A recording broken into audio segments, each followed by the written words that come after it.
Israel Hamas जंग 100 दिन पूरे करने के बाद एक नाजुक मेड़ पर पहुंच गई है। गाजा में हजारों हलाकतों के बीच दर्जनों परिवार ऐसे भी हैं जो अभी भी अपने यरगमालियों की आजादी का इंतजार कर रहे हैं। हमास ने फिर से दोहराया है कि जंगबंदी पर इजराइल का फैसला ही इन यरगमालियों की रिहाई की किस्मत का फैसला करेगा। इसके अलावा इजराइल की इतवार को हुई गोलीबारी में हमास ने इस बात का ऐलान किया कि उसका कुछ बंधकों से राब्ता टूट गया है और मुमकिन है कि इस अमल में वो मारे भी गए हों। इसके अलावा इजरायली अफसरान बंधकों के ताल्लुक में हमास के बयानों का जवाब देने से बचते रहे हैं। हालांकि इजराइल ये भी कह रहा है कि वो सिक्योरिटी की कोशिश कर रहा है और यरगमालियों पर उसके हमलों से पैदा होने वाले खतरों से आगाह है। तो आपको बताते चलें, लगातार हमास और इजराइल के बीच जंग लगातार बढ़ती हुई नजर आ रही है और इसका खातिर खा कोई खात्मा होता हुआ भी नजर नहीं आ रहा है। 100 दिन इस जंग को मुकम्मल हो चुके हैं और मरने वालों की जो तादाद है वो 24,000 तक पहुंच चुकी है। 24,000 में सबसे ज्यादा मरने वाले बच्चे और खवातीन शामिल हैं और ऐसे में तबाहकुन तस्वीरें लगातार हमास और गाजा पट्टी से सामने आ रही हैं, जहां पर हजारों की तादाद में फलस्तीनियों की मौत हो रही है। इसके अलावा इजराइल भी कई महाज पर जंग से दो चार हो रहा है, लेकिन गाजा पट्टी में तबाही की कोई हद नहीं है।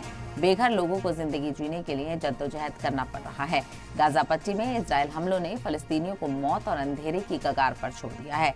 यहाँ रोजगार के मौके भी ठप हो गए हैं। इजरायली अफसरान ने परमिट वाले फलस्तीनी मजदूरों को इजराइल में दाखिल होने से रोक दिया है और अब ये लोग दूसरे रास्ते तलाश कर रहे हैं। तो हर तरफ परेशानी और हर तरफ एक नया चैलेंज देखने को मिल रहा है।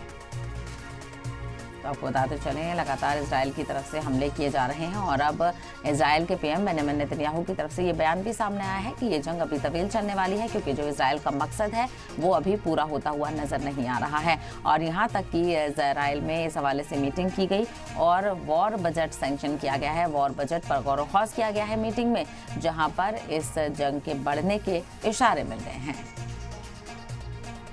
I have a small tent. The cold has killed us. There's no food. There is nothing. I can't give my children a carton of milk. My children are sick. They won't give us any nylon.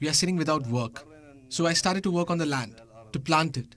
My father has land behind the house where we can plant onion, radish, lettuce. We are preparing for Ramadan.